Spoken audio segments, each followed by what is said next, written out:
Hi, I'm Zor. Welcome to Unizor Education. Well, we continue talking about probabilities, and in this particular case I'm basically talking about certain examples of, in this case it's card games, with certain aspects of probability related to these games. I'm not going to go into all the different minuscule details of the rules of every card game, but I have 4 examples, and from each game I'm just trying to extract certain important quantitative aspect of that particular game and apply the theory of probabilities to quantitatively evaluate that particular case. So the lecture is obviously the part of the advanced mathematics course presented on unizor.com. Every lecture usually has notes, including this one, and I do suggest you to read the notes and try to solve these problems yourself first before listening to this lecture. And at the end, after the lecture is finished, I suggest you to do exactly the same. Just try to solve these problems by yourself. Alright, so 4 examples which I have from 4 different card games: poker, bridge, blackjack, and baccarat. And again, I'm not going to examine all these games and all the details from each game. I just took a particular detail which might be probabilistically evaluated. Alright, for the game of poker,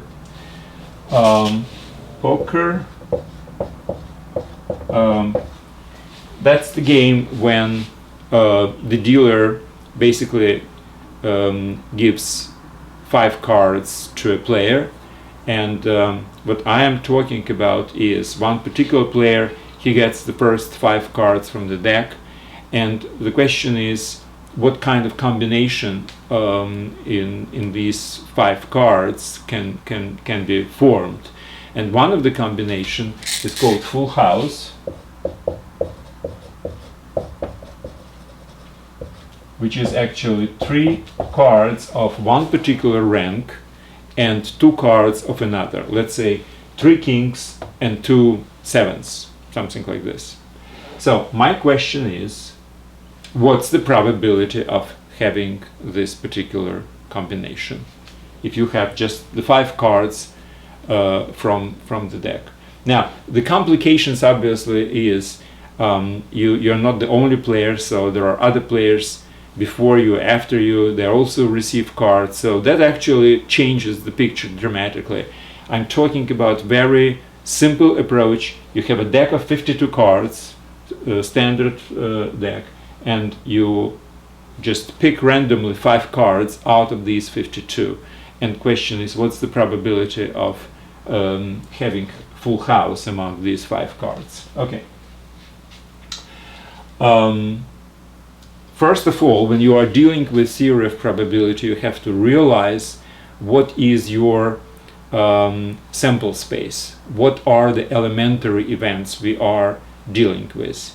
Now, we have 52 cards and you pick 5, which means that any combination of 5 cards chosen from 52 is your elementary event. And all these elementary events, all these combinations of 5 cards out of 52 are equally possible. They have the same chances to occur, which means that the probability of each of them is equal to probability of each elementary events is equal to 1 divided by the number of these events, right? The number of these elementary events is number of combinations from 52 by 5. So that's the probability of elementary event. Each elementary event, each combination of 5 cards I picked from 52 standard deck is equally probable, and since the total probability is 1, I mean we're talking about frequency, right? So what's the frequency of having something? Well, obviously it happens all the time, so frequency is always 1. So that means that every one of them has 1 over c the combination of 52 by 5. Okay, now we have to count how many of these elementary events constitute the combination called full house. So what kind of freedom of choosing these elements in the full house combination we have? Well, we have 2 different ranks. We have 13 different ranks in a deck, right? 4 suits. Each suit has 13 different ranks from 2 to ace. So for choosing the full house, we have to choose the rank of the triplet, and there are 13 different variations, right? So we have chosen the rank for the triplet. Great. Now, after we have chosen the rank, let's say it's 8 or king or something else, but there are 4 different representatives of this rank, because there are 4 suits. We have diamonds, we have spades, we have hearts, and we have, what else? Clubs, right? So we have 4 different suits. So we have 4 different representatives of this particular rank, but we need only 3. So which 3 I choose basically determines the full house, and different suits represent different combinations. So after I picked a particular rank, I have to pick from that rank 3 representatives out of 4. So that can be done in number of combinations from 4 by 3, right? And they have to be multiplied, because with each rank I have 4 choices, and out of them I'm choosing only 3. Okay, now that determines my triplet. Now we have to choose the rank for the other 2. Now that rank can be any other but the one we have already chosen. So there are 13 ranks, so we have 12 left. So we have to multiply it by different choices which we have to choose the rank for the pair. And now, since we have chosen the rank, now we have 4 representatives, from which we need only 2. So we can choose in number of combinations from 4 to 2 different ways, right? So this is a number of elementary events which together make up an event called full house. So if I know the number of these elementary events, and I know that the probability of each one is this, then the probability of my event is obviously this. So that's the answer. Whatever that answer is, and if you will go to the notes for this particular website, unizor.com, I think I even put the concrete number with decimal places, etc., which gives you a little bit better feel of how often or rare the combination full house actually occurs. Okay, so that's all for the first game of poker. As you see, I'm not actually going into all the details of poker. I'm just choosing poker as an example of one particular aspect of theory of probability. Now, the next game I'm going to use, the card game, it's called Bridge. Now, in Bridge, the deck of 52 cards is dealt among 4 players equally. 52 divided by 4, it's 13 cards each. Now, what I'm interested in my event is 1 ace for each player. So, out of 13 cards for 1 player, I have to have 1 ace, and 13 cards for another player should contain 1 ace, and the third one and the fourth one. So we have 4 different players, each one should have an ace. Okay. Now, here is something which I think would be very handy. It's a generalized problem which I'm going to explain in a general way, and then I will apply it to this particular case. Here is a generalized problem. Let's consider that you have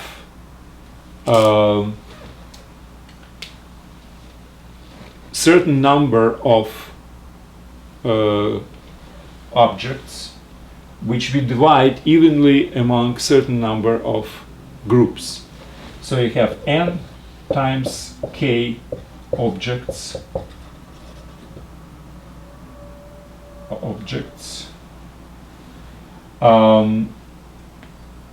k groups by n objects each. Question is, in how many different ways, I mean, considering all objects are different, different objects. Considering all objects are different, in how many ways n times k objects can be divided evenly by n among k groups? Well, that's kind of a typical problem in theory of probability. It definitely is definitely related to combinatorics. So let's just think about how can it be done. Well, the way to do it is the following. Let's say these are your objects, and you divide it evenly among certain number of groups. So it's 1, 2, 3, 4 groups, 2 objects per group. How can it be divided? Well, the way to do it is the following. Well, first of all, you draw these vertical lines which separate n times k objects, in this case it's 8, into k groups, 4 groups in this case, by n objects each. So this is n objects, this is n objects, this is n objects, and this is n objects, and number of groups is k. So you put the objects in some order with divisors between each group, and that's the way you distribute basically among these groups. You change the order of these n times k objects, and you have something different, right? So basically the number of different permutations of n times k objects is n times k factorial, right? Now, what exactly is wrong with this particular distribution? What's wrong is that these n, we can actually change the sequence within this group in any way we want, and it will be exactly the same distribution. The same group will contain exactly the same elements, as long as we don't move elements around. So every permutation within each group, this one, this, and this, results in the same distribution of nk elements by k groups, right? So if I have to divide this by n factorial, and by the n factorial again, and by n factorial again and again, and altogether I have to divide it by n factorial to the power of k, right? To get the real different distributions. Because for each permutation of main group of n times k objects, the permutations within this group, and within this group, and within this group, and within any other groups do not really change the distribution of the objects among groups. So this is the answer.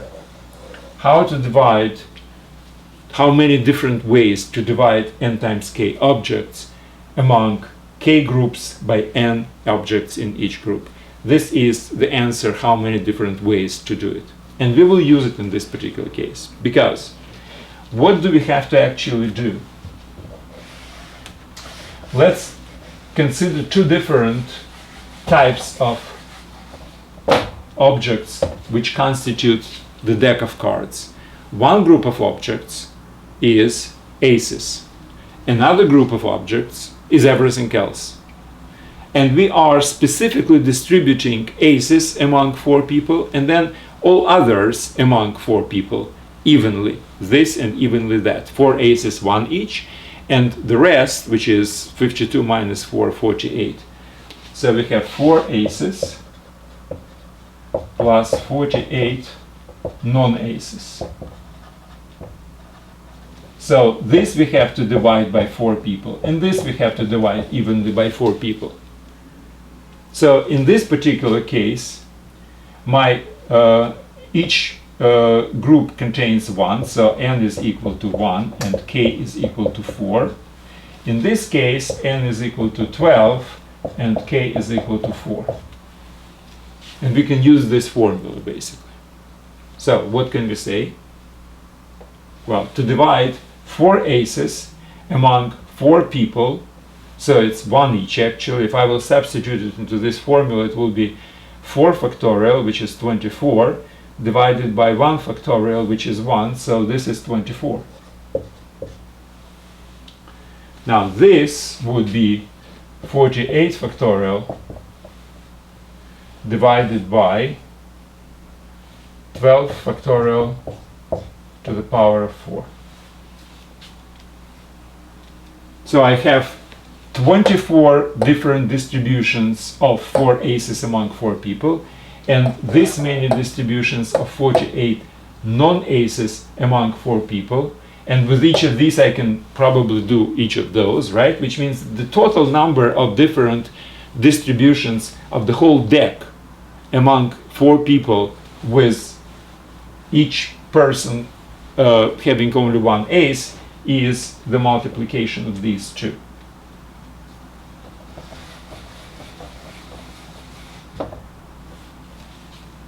And this is the number of good events, good elementary events, which constitute the event we are looking for.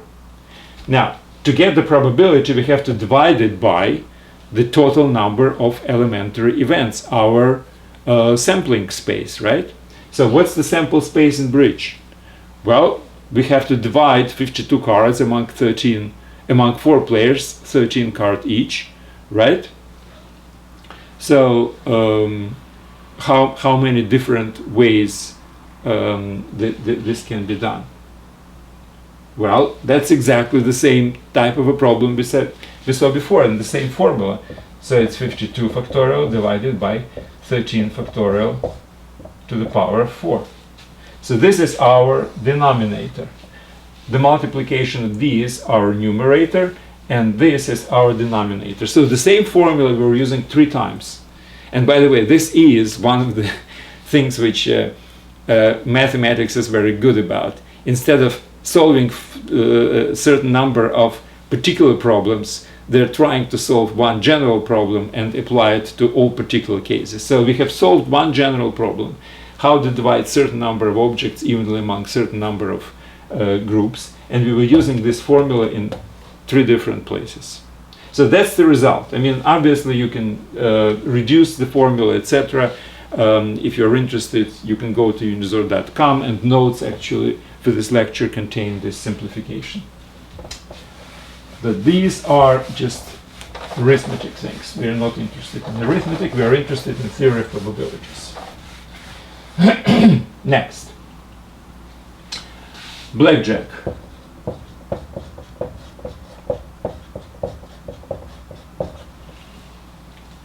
Blackjack.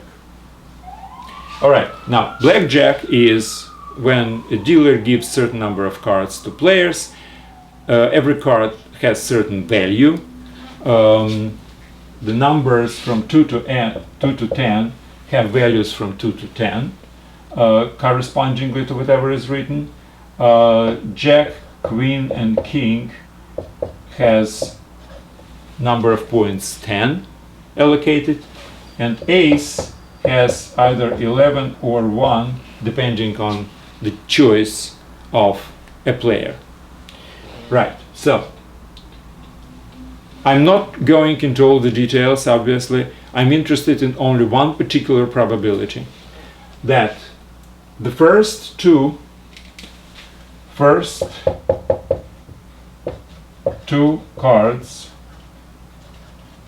amount to 20 points. So you pick two cards randomly from 52, from a complete deck, and you're interested in event of getting 20 points. All right, so how can we get 20 points? Well, first of all, if one of the card is 8 or less, you can't get 20. What you can get 20 with is 9 is one card, and then you need an ace for another card. So that's one combination where you can get 20. Or you can get 2 tens, where 10 is either the card with a rank of 10 or one of the pictures like Jack, Queen, or King. So pair of any two cards which have the point 10 is good enough for you. So number one question always is, what's our sample space? Now our sample space is two cards randomly chosen from 52. So we have a number of combinations from 52 to 2 as the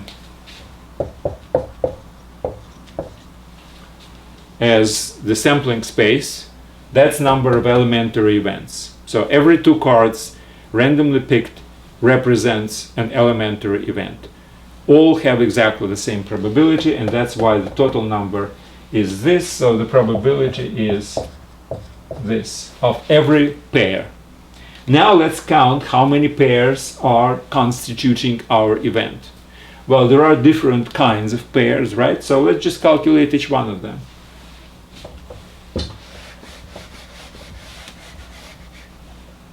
Okay, if I'm looking for a combination of two 10 points cards, now how many different 10 points cards I have?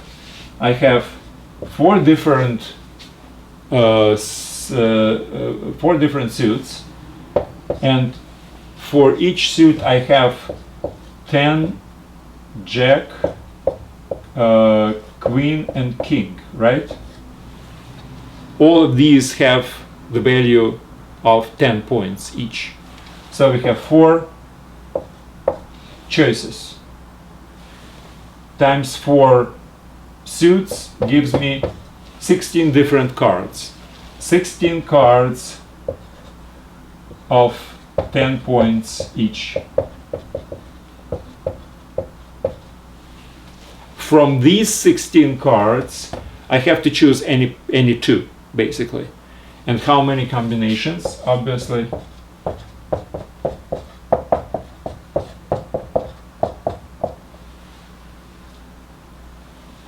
$120. So I have 120 combinations of this type, 10 points and 10 points. How many combinations of this type I have? Well, I have 4 different 9s, 4 different suits, and 4 different aces. So I have to have one of these and one of those. 4 choices of this, and each of them has 4 choices of that. So it's 4 times 4, 16. So I have 16. So together I have 136 different elementary events, which basically are good for me. They constitute 20 points I'm getting from 2 cards. So if I will divide the number of these elementary events by the total number of elementary events, or if you wish, I multiply by the probability of each one. So this is the number of elementary events, and this is the probability of each one. So if I will multiply them, or divide this by 1326, I will get the probability of having 20 on my first 2 cards, which is something around 1/10, about 10%. So in 10% of the cases, approximately, again, we're talking about not exact number, but approximate count, as the number of experiments is increasing, then I might get something like 10% of the cases. I will get 20 points on the first 2 cards. That's it. And the last game I wanted to discuss is Baccarat. Again, no claims of basically explaining how this game is played, but there are certain rules which I can just quote. So in the game of Baccarat, ranks from 2 to 9 have points equal to rank 2 to 9. Now ace has 1 point, all others 0 points. So number 10 and Jack, Queen and King, they're all 0 points cards. What else is important is that when you add the points, you add it by modulo 10, which means only the last digit of the sum is actually the result of your summation. So if you have, let's say, 8 and 7, which is 15, so the result is actually 5, not 15. Okay? So my question is how to get 8 points on first 2 cards. So you pick up 2 cards from the deck, and the question is, what's the probability of getting 8 points? All right. We start with sampling space. Now the sample space contains exactly the same, by the way, as in the previous case, 2 cards out of 52. So we have number of combinations from 52 by 2, which is 1326. That's my number of elementary events. Number 2, which elementary events constitute my 8 points? All right, there are different cases, right? Let's just consider different cases when you have 8 points as a result of summation of the values of first 2 cards. It can be 0 and 8, it can be 1 and 7, 2 and 6, 3 and 5, 4 and 4, and what's important, it can be 9 and 9, because 9 and 9 is 18, and we are doing everything by modulo 10, so it's also 8. So all these combinations of point value are good for us. So let's count each one of them. Now, how many different cards with a point of 0 I have? Well, that's 10, Jack, Queen and King, which is 4 different ranks times 4 different suits. It's 16 cards, so I have 16 choices for the point 0 and 4 choices for the point 8, because there is only one rank, which is 8, and we have 4 suits, so it's 4 different choices, and I have to multiply, because I have 16 choices for 0 and 4 choices for 8. That gives me 64 different variations. Okay, now 1 and 7. Well, okay, I have, for 1, I have 1 and ace. So it's 2 different ranks. So it's 8 different choices for number 1, right? And I have 4 different choices for 7, 4 different suits. So that gives me 32. Next, 2 and 6. 4 choices for 2 and 4 choices for 6. 3 and 5, same thing. 4 and 4, well, so both are 4, and I have only 4 fours, like 4 different suits for the rank of 4. So I have a choice of different combinations of 2 cards out of 4. So that gives me C from 4 to 2, which is 4 times 3, which is 6. And 9 and 9, same thing. It's C4 to 6. Now the sum of all these, whatever the sum is, divided by 1326 is the probability of having in Baccarat 8 points on the first 2 cards.